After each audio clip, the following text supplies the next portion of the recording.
Dana Griffin from Gainesville, Florida. What I'm going to tie this morning is something I'm calling a Dixie Darter. The darters, which often include fish that look as pretty as tropical fish, are actually perches. They're in the perch family. They may be the size and shape of minnows, but they're closely related to walleye and yellow perch. And so we're going to tie a Dixie Darter. There are over 200 species of darters, and most of them are here in the southeast. Tennessee alone has 90 species, so we have no lack of models that we can design flies around. The basic hook that I use is a streamer hook. This one is a 3X long, size 8. I'm outfitting it at the outset here with a nice Kingfisher blue tungsten bead. And now we're going to lay down a thread base. This is one fly that is imitating a fish that comes in a variety of blues and oranges, yellows, greens, some reds. It's an opportunity for the tyer to use feathers of a color that he might not find occasion to use in many other patterns, not for fresh water at least. So what we're going to do is we're going to fix ourselves a little tail here. I've got some nice blue marabou, which we'll use to form a tail. Get rid of the excess.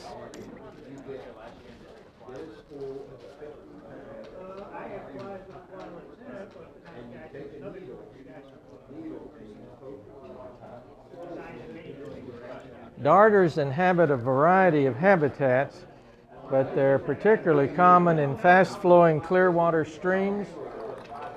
And so you need a little bit of weight. That's what the tungsten bead is doing for us, giving us some weight in order to get these flies down quickly, down where the darters are living. We're now going to put in some copper wire. This will serve as not only an additional source of weight, but to help us tie in what later will be a saddle hackle that will run the entire length of the fly. Our next job is to form a body, and that's going to be accomplished by using some nice orange dubbing, picking up on another color that you find often in darter bodies, particularly the males as they are coming into courtship and breeding, spawning season. You'll see them color up and include a variety of colors, as I say, like blues and oranges. Oh boy, this is going to be a great one. I have fished this fly in waters that contain no darters, and it still attracts fish. It will catch trout, panfish, bass. I don't know what it won't catch. I've not tried it in salt water. I know they're very colorful fish in salt water, but I think you'd want to change both the size and the style of the hook before you attempted to fish it in salt water. As we get our dubbed body up a little closer to the head here, what we're going to do is we're going to tie in a long, skinny saddle hackle. This will give an illusion of fins. Here we go. That's about right for our saddle hackle, or feelers. So what I will do here is we'll prepare the saddle hackle by stroking back some of the barbels, what sometimes is called fibers, clipping off a few of the barbels near the base, but not right down to the quill, because we want to leave a few little teeth-like projections in that area. That helps to hold the feather. Now here we go. We're going to put in our saddle hackle, moving it all the way to the back of the fly.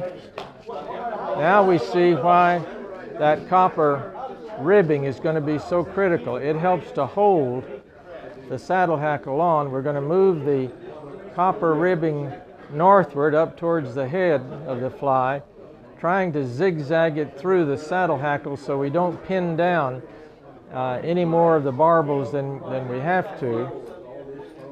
When we get up here, we'll tie off the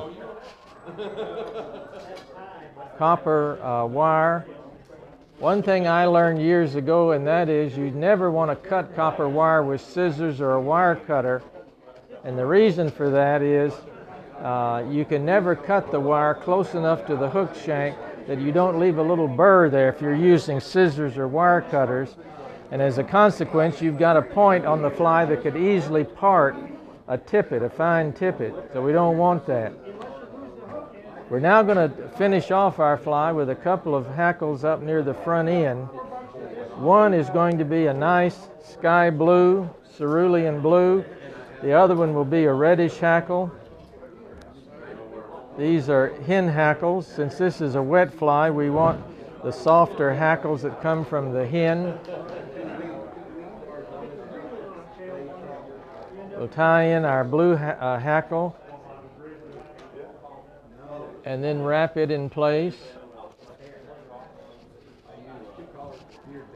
This is an extraordinarily colorful fly, and the first time you catch a fish on it, I think you'll be delighted. There's just something about, we share something with the common crow. We're drawn to colors. Crows love to adorn their nests with bright objects. Now we'll finish the fly with a little red hackle, kind of a burgundy red, and that goes in right in front of our blue hackle. We'll return to our rotary head hackle pliers. When you're using your hackle pliers, whether rotary head or stationary head, you want to try and include a portion of the quill in the part that you grab. That is a much more stable part and will anchor the pliers, the hackle pliers, onto the feather so the feather's not apt to come loose on you. Now what we'll do is we'll train these hackles back, take a few additional thread wraps in front, finish the fly with our whip finishing tool. Yeah, it is.